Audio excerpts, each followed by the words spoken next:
tonight for 2 weeks on Evans, and this will be my parting speech on Evans, Ken. Of course, I'm very disappointed by the outcome. I believe it was a very bad decision. It is not what was the best decision, what was for Evesham residents. Unfortunately, some of the comments that came out of it were, there are no winners and no losers. I can't disagree more. There are significant losers in this, and that is you, the taxpayer. Significant. You, the homeowner. Significant. So to put it in perspective, as we have shown up here for the better part of 2 years, of having a vacant school in your backyard will lower your property value. It's a fact. It's not debatable. What is debatable is the amount of value which you're going to lose. So what I did is just very briefly, I just pulled the Arrowhead numbers out today. There's approximately 200 homes. 200 homes, and the average sale price has been, the average assessed value has been $260,000. If those homes lose only 15% of their value, only 15% of their value, that's $7.8 million. Gone.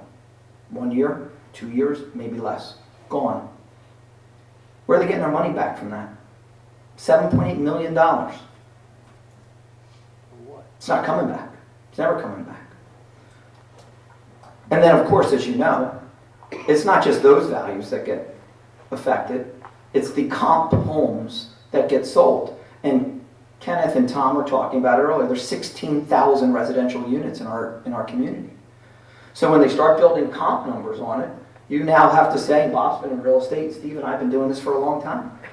You have to go find your comp numbers. Now all of a sudden, a 3-bedroom, 1-bath in Arrowhead that was $260,000, which is now $230,000. That now will affect a 3-bedroom, 1-bath in Woodstream, in Brush Hollow, in Heritage Village, in your neighborhood. That's how it affects you.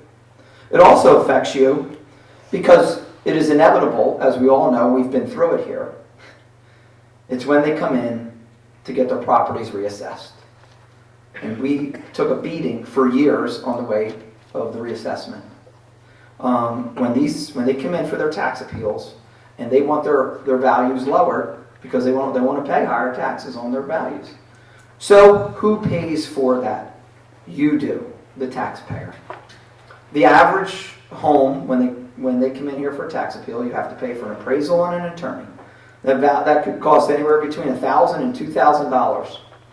Then, if that home is reassessed and the value is lower, that homeowner then deserves a rebate. And that rebate, so let's just say the rebate's $1,000 of a $10,000 bill or $9,000 bill, it's $1,000.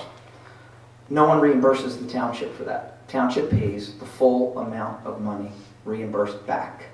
Full amount. School district doesn't reimburse, Lampe Regional doesn't reimburse, nobody reimburses. You pay, the taxpayer.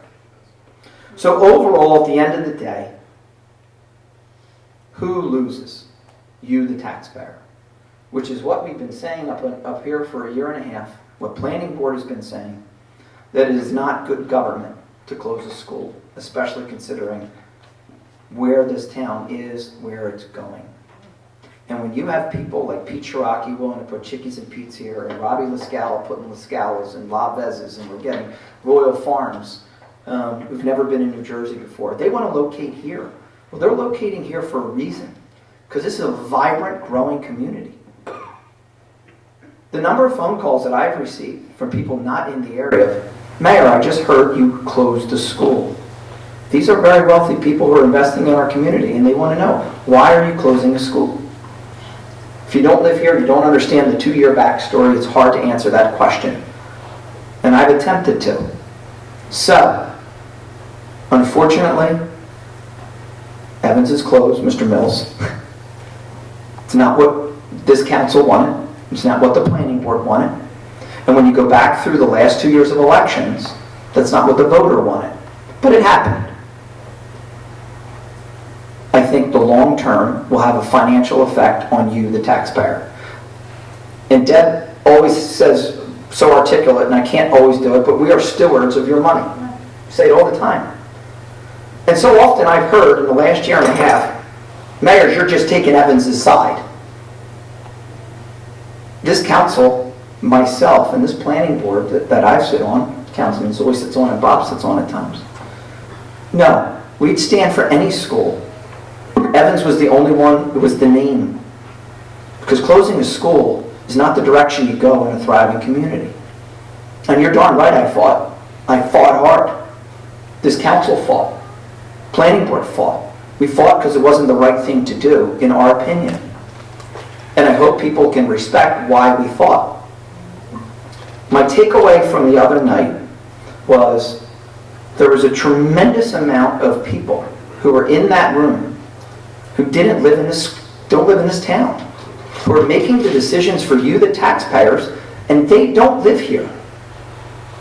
There were people that came up to the microphone the other day and said, "You're right, I don't live here. I don't care about your taxes. Your taxes don't have an effect on me." I understand that. Well, guess what? We are elected for that reason. And we're not going to just roll over when we believe that your tax dollar is not being spent properly. And I think that is the responsibility of every single one of us as elected officials. But to see 70, 80, I didn't keep count, 70, 80% of those people who spoke that night were non-residents. Non-resident staff members, non-resident administrators, non-residents. Making the decisions for 50,000 residents, 16,000 homeowners. The people that we are elected to. We are elected to represent. Which is why I stood for Evans. Which is why I would have stood for any other school. Which is why this council stood. Because this is where we live. And combined, we've lived together probably 250 years, the five of us you're looking at here. 250 years we spent in this community. And if you didn't expect us to stand up next to a school that was going to be closed, then you underestimated who you elected. And if there's another Evans, I'll be standing right next to that school and those people. Because you elected me 3 times to be mayor of Marlton, mayor of Evesham Township. That's what I believe, what is best for my town that I've been born and raised in. Mr. Mills, I appreciate our debates. Hope you respect my opinion. Will we move on? We will move on. And this council has been committed to making this town the best place to live, the most affordable place to live. So, if there's no other comments, all right, I need a motion to adjourn. So moved. I need a second. Second. All in favor? Aye. Good night, good hockey.